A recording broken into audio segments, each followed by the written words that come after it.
So watercolor painting is a little tricky because you need to have a plan, kind of a roadmap to start with.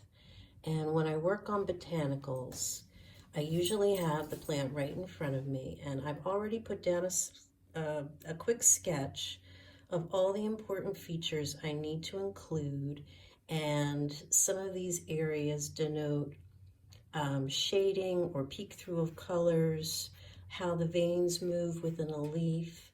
All of this has kind of got to be worked out well before you begin. I can also remove, unwanted lines with my sketch with a rubber eraser. Some pencil can be removed after a couple initial washes have been laid down regardless, so that's nice to know in advance. So I'm working on Canson paper. This is 140-pound paper. It's considered student grade. It's very inexpensive, and it's great if you're just experimenting. I like to work with nice brushes, so I use sable rounds for most of my watercolor botanicals. These are my two favorite go-to sizes. One is a 7 and one is a 5.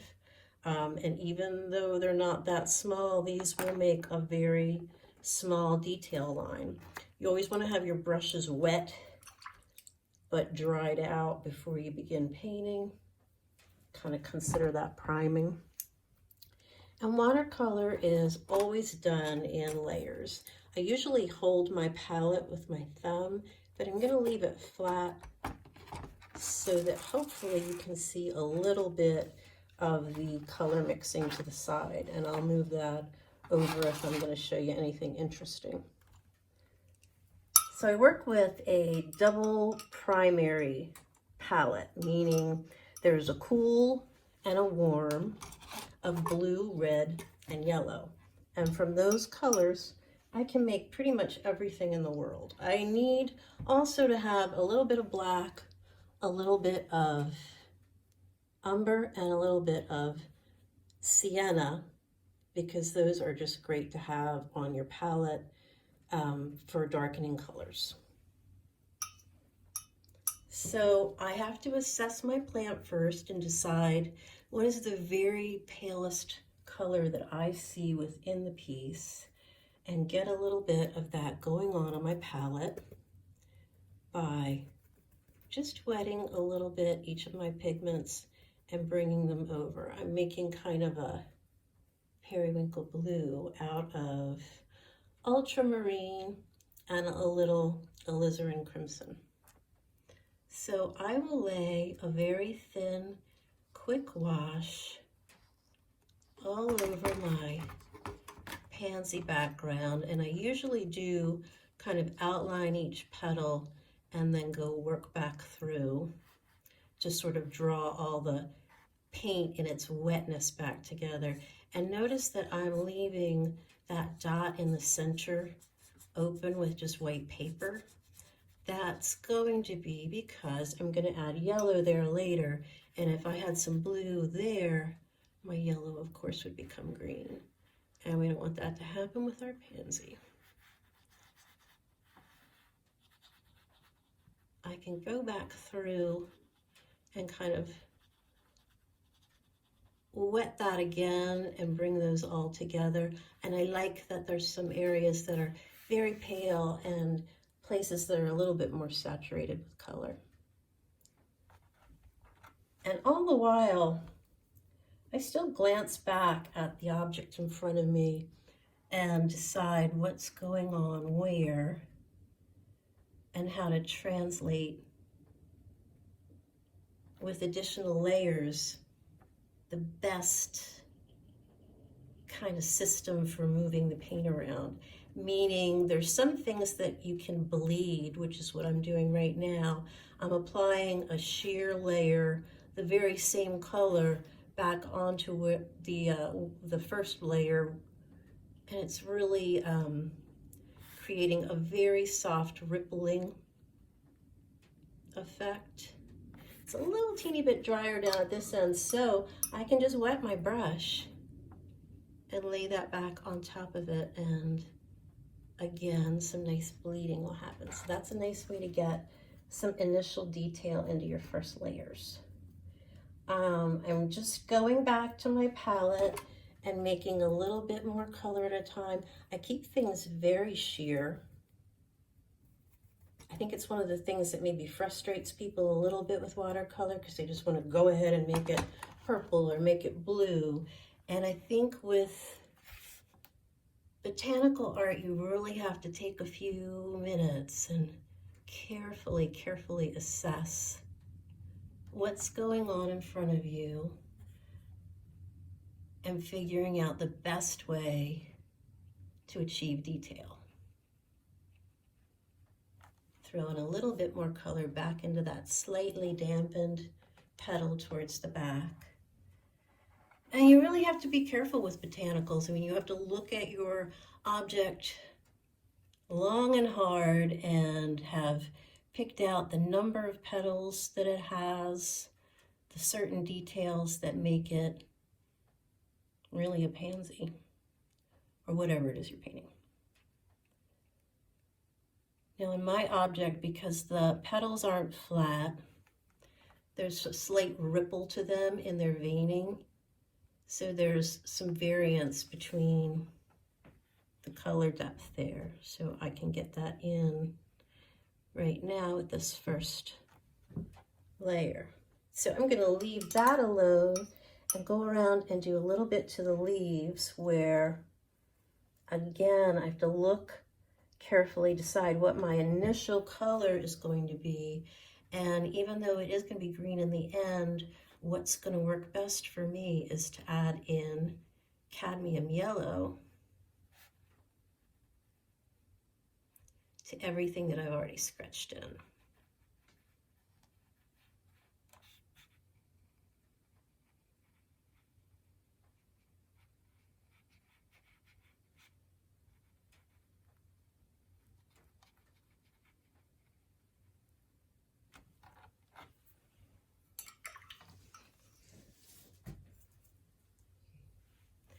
I'm gonna kind of add quite a bit more of this cadmium yellow over here. That's what I call a really saturated puddle of paint. Most people wouldn't, but this is delicate work. And right now I'm gonna go ahead and put in that bright yellow that's the center of the flower. And sometimes I have to check and actually feel this is still quite wet, so I don't want to do any more work to those petals or it will bleed, unless I want it to bleed, and that's a whole different story. So I think I will continue working on the leaves, and I'm mixing up a little bit of a green that's going to be deep. Right now I was just using some cadmium orange and some of my ultramarine blue, and it's kind of making a gray. That's wonderful. I'm going to use up the little bit of cadmium that I had over there. It's already starting to look green. Adding a little bit more, you end up with almost an olive color, which is going to be my next layer in the pansy leaves. Now the light's hitting them some places and turning them very whitish gray, and it's hitting through them in other places and making them more bright and translucent. So this is the leaf that I see that is getting the sort of grayer light, and it's probably the least exciting in my bunch, but it's also the biggest. So I'm going to want to take care of it and give it a little love. And I've got those little veins penciled in. I am going to pull quickly out to the tip of each section.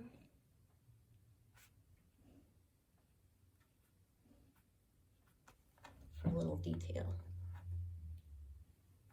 There's a couple other places that need that same green. And there's a lot more leaves that I'm looking at in my potted plant in front of me, but I'm not going to put all of those in because I'm just sort of highlighting the growth pattern of this one singular pansy and stem.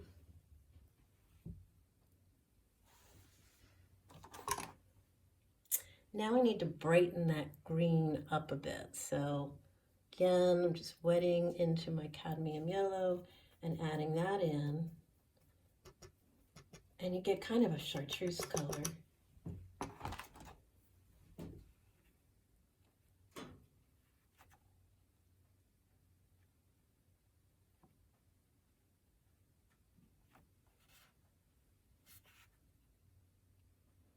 And that's what's happening in some of the leaves that are getting light through them.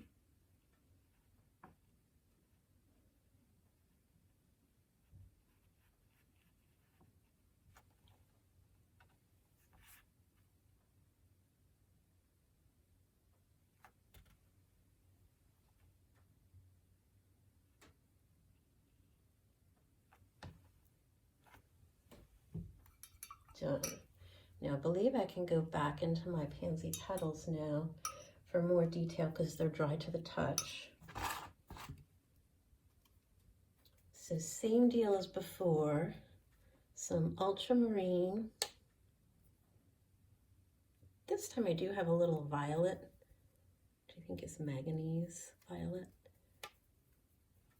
And that gets you to like a really deep purpley blue periwinkle color. I like that a lot. And I see that particularly in some of the kind of shaded areas of this pansy leaf.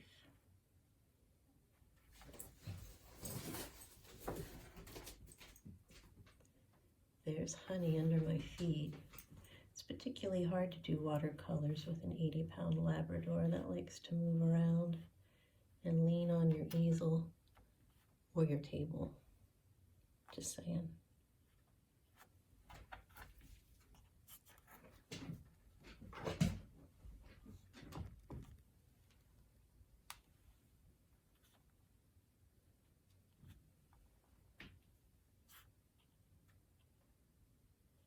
So the whole time I've been working with the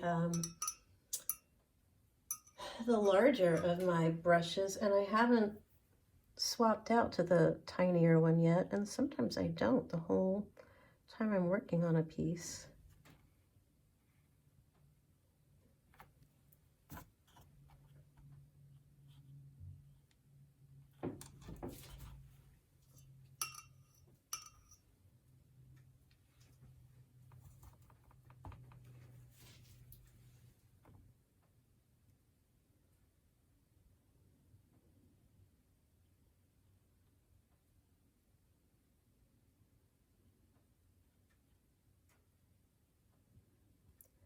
I am following those first pencil markings that showed me kind of the heightened vein patterning. And you have to stick with those because it was really vital information that you collected in the beginning.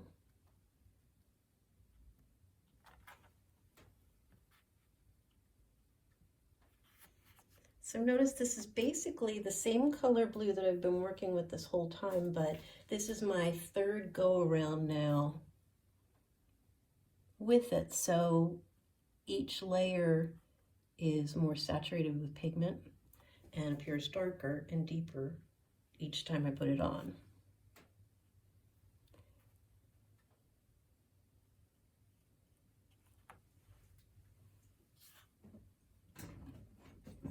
Honey, don't move the table. Go on. You have to. You hear that, right? That's what I have to deal with. So I need for the stamen area in the center of this pansy to be even brighter and deeper. And while I used cadmium yellow at first, I'm now going to use cadmium orange. And that's my warm yellow and my cool yellow. So this cadmium orange is really bright, and I'm just gonna dot it twice and let it bleed within its own yellow. Now, if it bleeds into my purple, which it is starting to do, and I don't like that, all I have to do is blot it.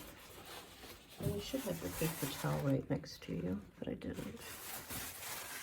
And take away a little of that color there. And I can fix that later, which is fine. Now I think I'll hop back to another layer on the leaves.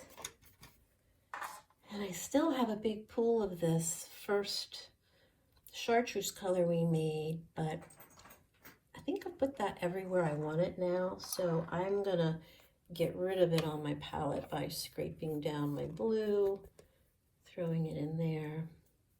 And already it's, you know, a slightly different green. I'm going to go just a teeny bit blue further.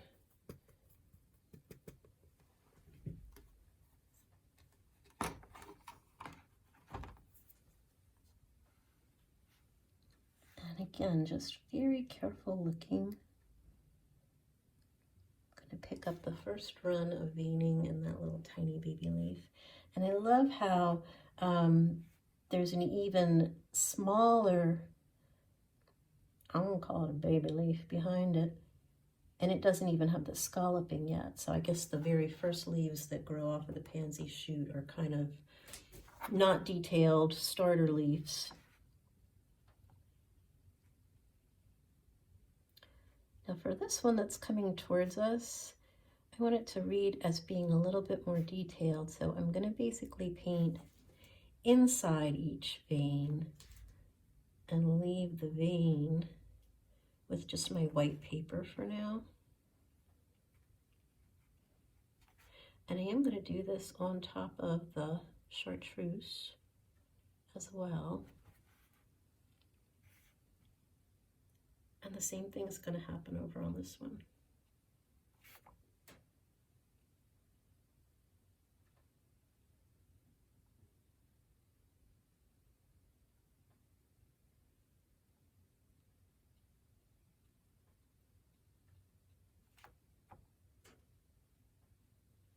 And on top of the chartreuse.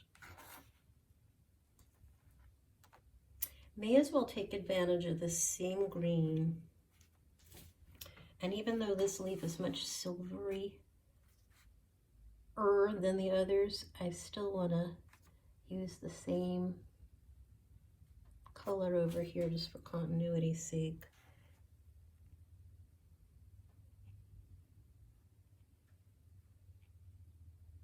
And notice when you stretch out, you can leave your paint there in a pool because it can be a nice effect, or if you don't want that happening, you can just touch back with a moistened brush to lighten it.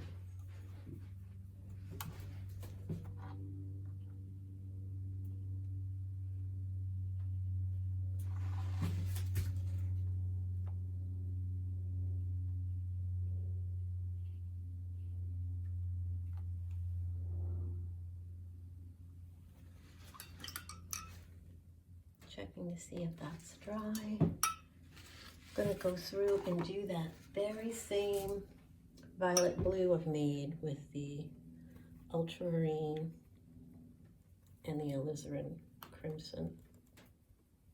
This time I'm gonna go even a little deeper just by adding a few more dabs. That's slightly a little more purpley than we had before.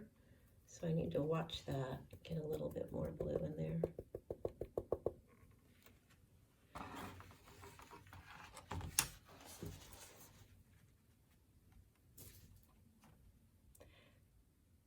This is a time now where I'm going to do a whole kind of big area all at once.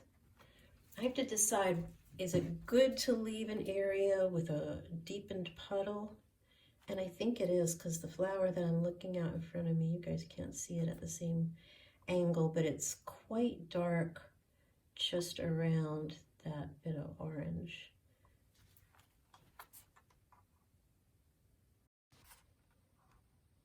we also have just a myriad of little veins that happen.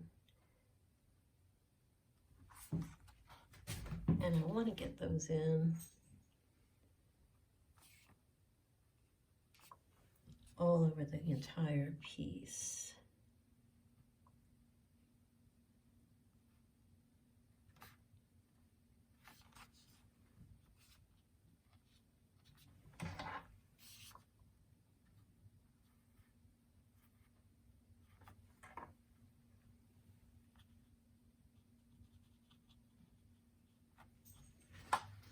In my haste at some point, I made a couple splatters on my piece that I don't want, so I can take a slightly wet brush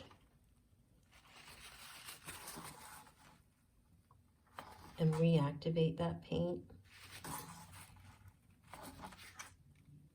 Get it out of the way. I've lost some, oh my goodness, at least that wasn't the pansy I'm painting right now. That'd be terrible.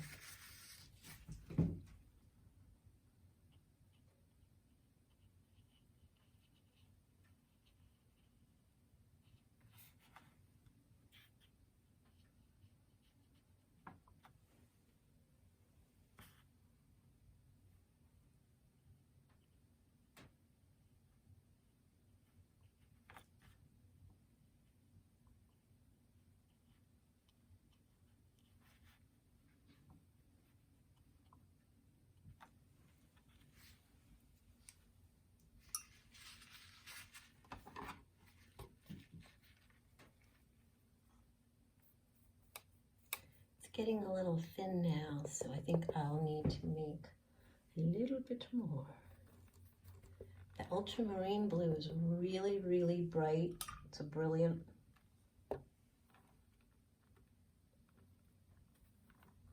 And adding the alizarin to it makes just a nice kind of periwinkle purple. Again, ooh, overshot that a little bit, and it's too purple.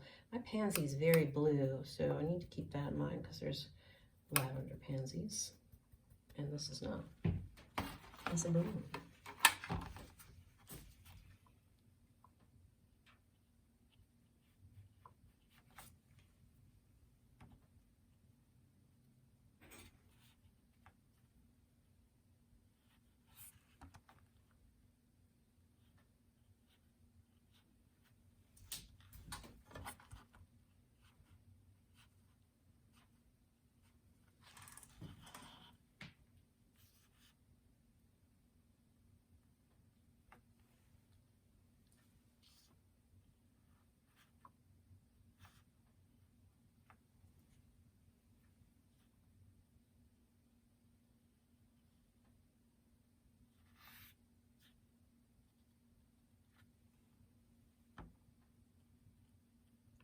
Generally, if you're careful, your initial little flooded area won't accept more paint. It won't kind of push out unless you really force it with your brush. So it's kind of nice for adding these extra deep colors in because you can play around a little bit near them, but it still won't pop out further. So that's good. Good trick.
Now that a lot of that pansy is pretty wet right now, I threw a bunch more ultramarine.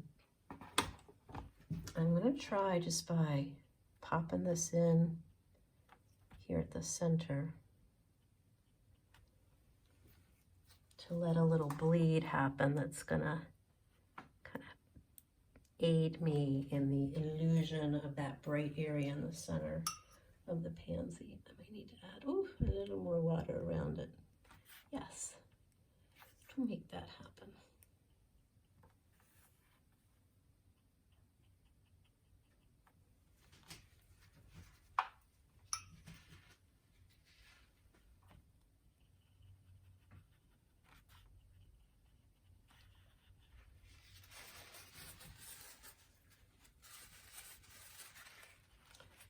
Always blot a little teeny bit.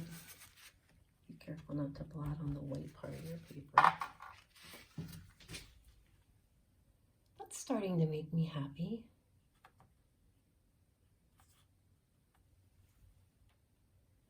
So I think I'll pop back down to the leaves again and the stem, and I didn't change my color at all that time. I'm still working with that same ultramarine blue.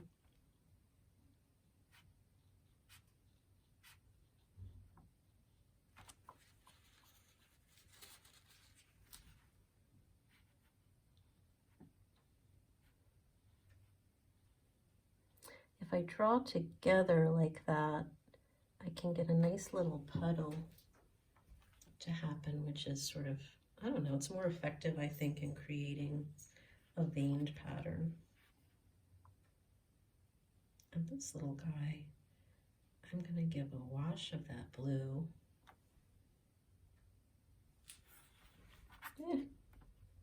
All over, at least I was gonna leave that, but I'm gonna put it all over it. So there. I'm gonna use that same blue on this side to add some more veining.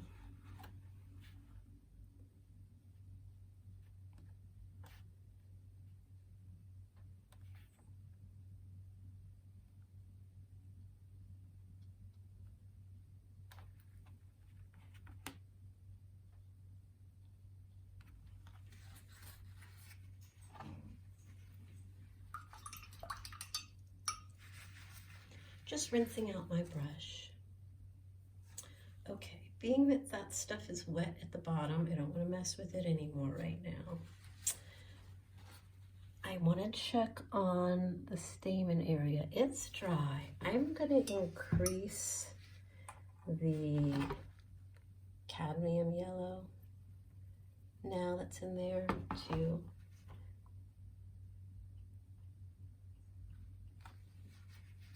touching back into it again. And while I have that cadmium yellow on my brush, woo, I'm going to put it all the way through that leaf. And half of that one. And definitely that little baby one. And half of that one.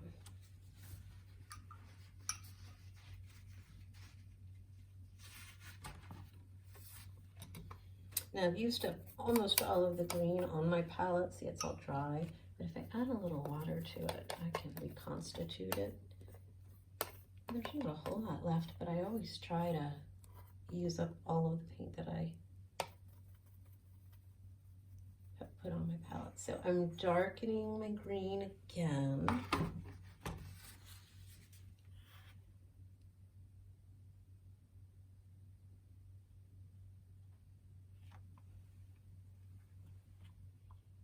Throwing just one more layer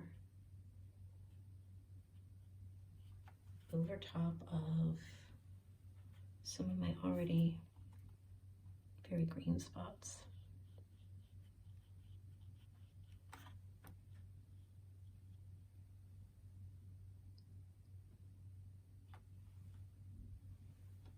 We're at a half hour. You hanging with me? Almost done.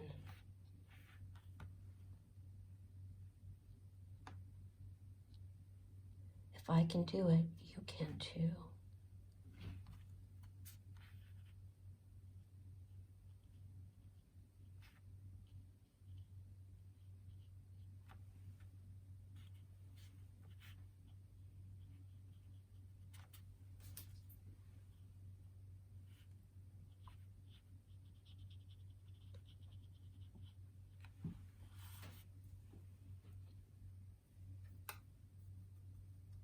And you'll often find kind of a more serious note of a blue just right there because the flower's overlapping the stem and it's almost in shadow.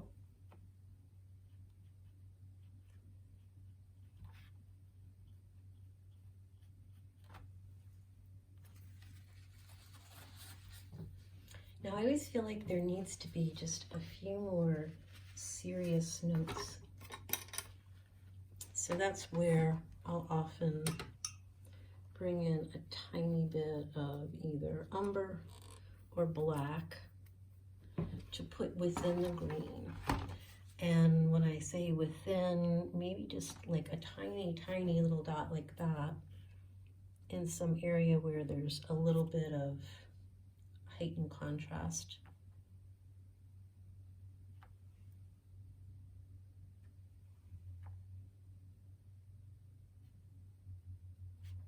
The scallop pattern's not reading very well on this one, so I'm going to go back over that.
So, just for the heck of it, because this is a very fresh and beautiful little pansy, I am going to throw a quick little wash of green, kind of a more chartreuse color, to soften some of that.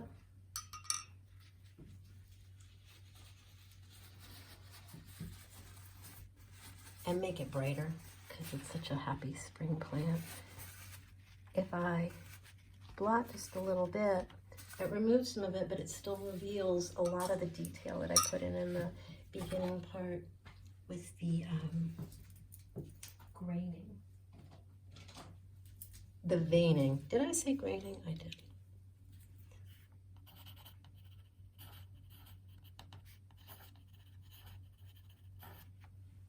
There you go. Bye-bye.